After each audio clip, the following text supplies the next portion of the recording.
If I draw this, Sir might say this is 9, I might say this is 6, right? Yes. Is anyone of us wrong? No. No. And that's the holistic idea of postmodernism. That means there is no grand narrative. There is no absolute truth. There are multiple truths, multiple narratives. And for that reason, I can be true, Sir can be true, you can be true. And that's the idea of this postmodernism. Now, postmodernism basically comes after the modernism, right? We all know that.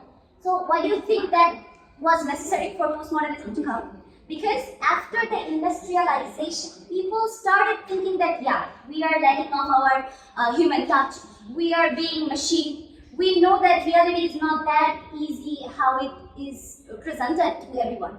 So what do? We try to escape from the reality.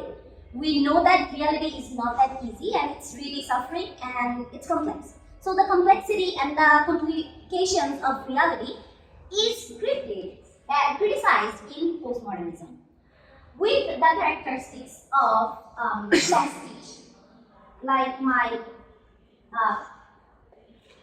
previous presenter has told you that. It is about the combination or mixture of creative structures, genres, stories, and many more. So similarly, we can see that we have metafiction, which is like self-realization in literature, and then self-motivation in literature, but not exactly mentioning it. So people know that reality is not that easy. And so they try to escape from the reality. They know that suffering we all face, but now what we can do is we can escape from it by writing literature in some genres like magic realism, where you know that it's a real natural story, but there you can find magical elements in that. Then paranoia, which is like you know that reality is hard and you don't want to face it, so you just make your own reality. And then comes the pluralism, where there are no absolute truth, no absolute reality, but many. Then multiple ones.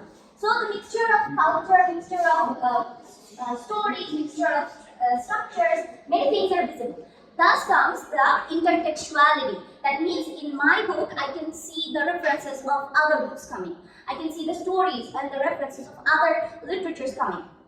So this comes. Then we can see that it is also about the fragmented narratives, which I told you earlier that it's not absolute truth anywhere. So we go for the fragmentations and whatever I think is truth, I just go for it.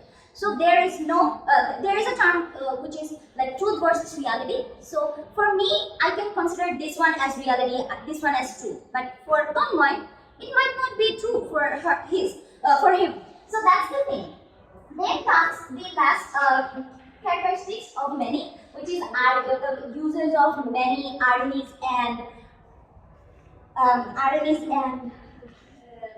puns and many more.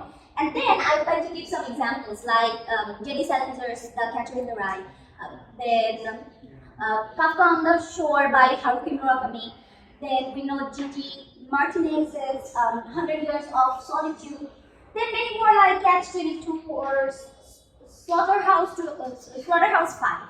And lastly, if I want to include all of this, then I would like to say that postmodernism is basically a movement which encourages us and inspires us to question the reality. And it is creating the platform that is open for all kinds of interpretations. So if in one line, if I want to tell you that would be like this thing. It is not one reality, but the sum of every reality that we can think of. Thank you so much. Your presentation is not good enough. Am I right? Yes.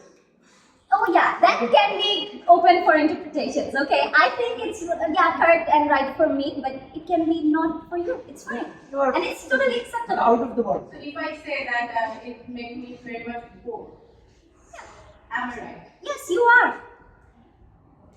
That's the question. Question को ले तो